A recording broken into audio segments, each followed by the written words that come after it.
বছর ধরে চলা যুদ্ধের মাঝে প্রথমবার সরাসরি মুখোমুখি ইউক্রেন ও রাশিয়া ইস্তাম্বুলের এক রাজপ্রাসাদে। আশা ছিল সেখান থেকেই শুরু হবে শান্তির যাত্রা, কিন্তু 2 ঘন্টাও হয়নি। আলোচনার টেবিল ছেড়েছে দুই পক্ষ সমঝোতার কোনো চিহ্ন ছাড়াই। রয়টার্স জানিয়েছে, আলোচনায় ইউক্রেনের পক্ষ থেকে বলা হয় রাশিয়া এমন শর্ত দিচ্ছে যা বাস্তবতা থেকে বহু দূরে। একটি স্বাধীন দেশে নিজস্ব ভূখণ্ড ছেড়ে দেওয়ার প্রস্তাব। তাদের মতে এটা শান্তির চেষ্টা নয়, বরং আত্মসমর্পণের হুমকি। অন্যদিকে আলোচনার প্রস্তাব দিয়েও বৈঠকে আসেননি রুশ প্রেসিডেন্ট পুতিন।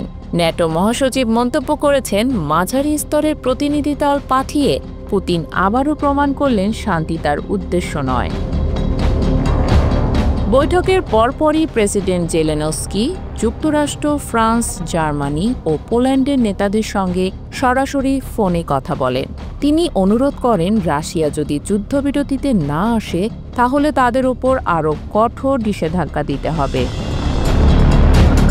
এই প্রেক্ষাপটে ইউরোপীয় ইউনিয়নের নেতৃত্বে তৈরি হচ্ছে নতুন এক নিষেধাজ্ঞার প্যাকেজ। কমিশনের president Ursula von der Leyen বলেন, পুতিন শান্তি চান না, তাই আমাদের চাপ আরও বাড়াতে হবে। নতুন নিষেধাজ্ঞায় টার্গেট করা হয়েছে রাশিয়ার জ্বালানি ও নৌ পরিবহন খাত। নর্ড স্ট্রিম 1 ও 2 গ্যাস পাইপলাইনের ওপর নিষেধাজ্ঞা। রুশ ছায়াজাহাজ বহরের ওপর নজরদারি। তেলের দামে কড়াকড়ি এবং ব্যাংকিং খাতেও অর্থনৈতিক আঘাত। সব মিলিয়ে মস্কোর ওপর এক বহুমাত্রিক চাপ। তবে এই দীর্ঘ অচল অবস্থার মধ্যেও আলোচনায় আসে মানবিক একটি অগ্রগতি। 2 দেশ 1000 যুদ্ধবন্দী বিনিময়ে রাজি হয়, যা এখন পর্যন্ত সবচেয়ে বড় বিনিময়। কিন্তু সেই আশাও ফিকে হয়ে যায় যখন রাশিয়া জানায় যুদ্ধবিরতির আগে দরকার আরও আলোচনা। জবাবে ইউক্রেন বলে, আলোচনায় যদি সত্যি আগ্রহ থাকে তাহলে আগে গোলাগুলি বন্ধ করুন। রাশিয়ার শর্তে শান্তির কোনো বাস্তব সম্ভাবনা দেখছেন না ইউরোপীয় নেতারা। ব্রিটেন, ফ্রান্স, জার্মানি ও পোল্যান্ড সবাই মনে করেন মস্কোর অবস্থান একেবারে গ্রহণযোগ্য নয়। এদিকে জেলেনস্কির স্পষ্ট ও দৃঢ় বার্তা, আমাদের লক্ষ্য একটাই, নিঃশর্ত ও পূর্ণ যুদ্ধবিরতি।